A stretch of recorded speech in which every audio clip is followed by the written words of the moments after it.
Полицијата на Сан Хозе и градската управа го расчистила големиот камп во срцето на Силиконската долина. Но бездомништвото е национален проблем. Нема точни цифри, но владата вели дека на секој даден ден има илјадници бездомници.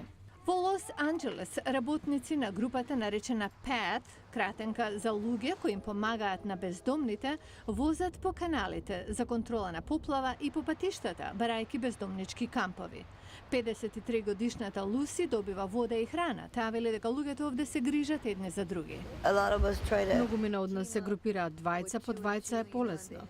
Джордж Гузман вели дека камповите се зацкриени.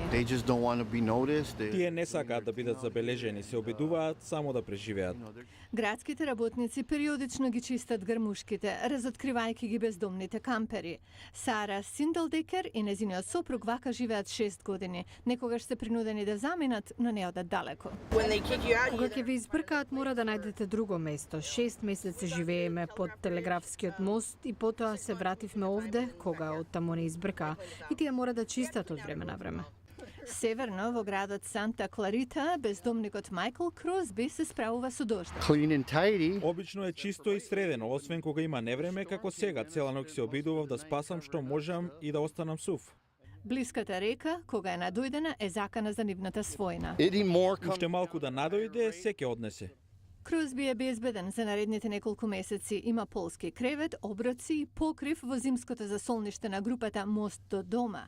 Директорот Тим Дейвис вели дека бездомните се пред тежок избор. Ако од која било причина заработувате $10 на час, овде не можете да најдете место за живење.